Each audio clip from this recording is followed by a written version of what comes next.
welcome to the iRacing World Championship Grand Prix Series, brought to you by PSRTV on iRacing Live.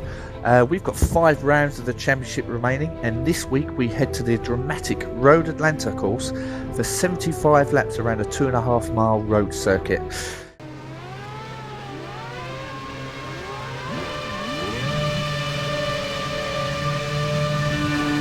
And we're away, and Riku Alatalo's got a fairly average start. Look at Hugo Luis and Greger Huttu trying to charge their way through the field at the moment as they head down into the first corner. It's a stream of cars into that right-hander. I think they've all just about made it through okay, but back at the front, of course, it's still looking like Alatalo's gone out in the lead, just in front of Lewis and Huttu, who are up to 2nd and 3rd from 4th and 5th on the grid. So ecstatic starts by them as they head through the Asses. Oh, that was a great start by Lewis and Huttu, and further back behind we've got Pablo. Looks like he's coming to problems there. Absolutely. Now the question is, so how much will it take them to try and catch Stephen Michaels and Riku Alatalo, who are up front respectively? But right now it's looking very good for the likes of Greger Huttu and Hugo Luis. But Luis knows he needs this win today if he wants to keep that championship dream alive. And to do that, he's got to overtake the pole sitter. But with a track like this, it's going to be very hard to do so. Yeah, certainly.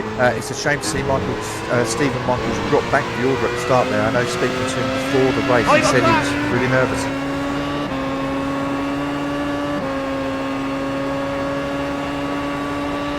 So Pablo Lopez has got his own sort of job to do in terms of defending now. I'm going to have his brain more focused on that as opposed to attacking the back of Patella. Yeah, sure thing. As we can see there, Lopez, he's having to defend in vain there from Matthias Egger. Through the first complex, Egger has got more speed than him, but the crucial area to really overtake is this turn 10 chicane area, and Pablo is getting out of turn 7 so well that there's just no run for Egger to get an opportunity to outbrake him into the corner. But look, as we come into turn 1, he might get alongside him into turn 1. Let's have a look. Oh, he's got up the inside and still side by side though. Lopez reluctant to give up. They can't go side by side through the S's.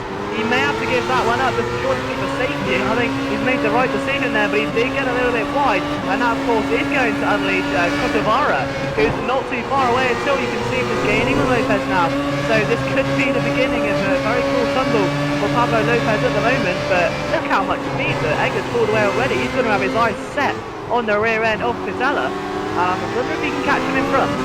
So, Axel, let's ask you quickly, when you're coming up to your pit stop, you've got to make your first schedule.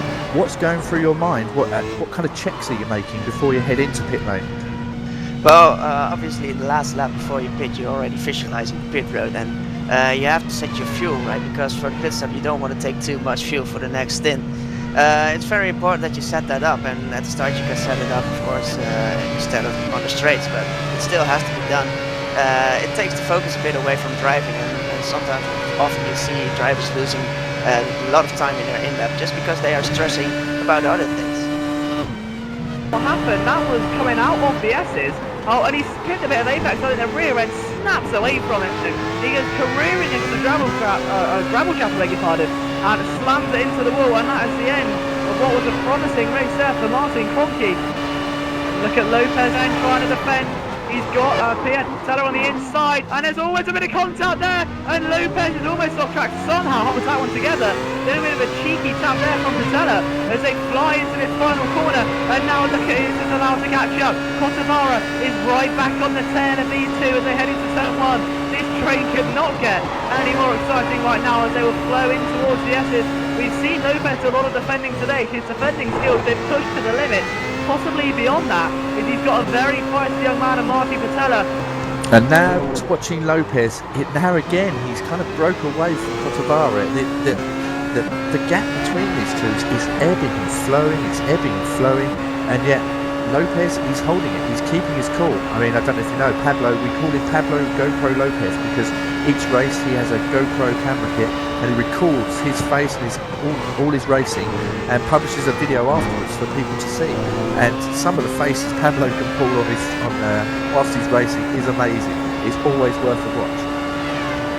Yeah, absolutely. I mean, that's how, you know, a lot of people come into watching his championship because of his videos. They're always very insightful, multiple views of the cockpit. It just shows you how complicated this is. These guys make it look so simple. but it's far from that. You can see all the different sort of buttons on the wheel. You've got the triple screen display. So much that goes into making this what it is. Now he's got a bit of a run now, and you can see that has unleashed Cotavara. He's taken the position, and a sloppy mistake there from Pablo Lopez has allowed Cotavara to sign and seal 9th position, or 8th position now. Now this is going to be interesting because Lopez, through the first sector complex, he's always shown a better pace of speed over Cotavara, but in that spot there where Cotavara got past him at turn 5, he's been faster.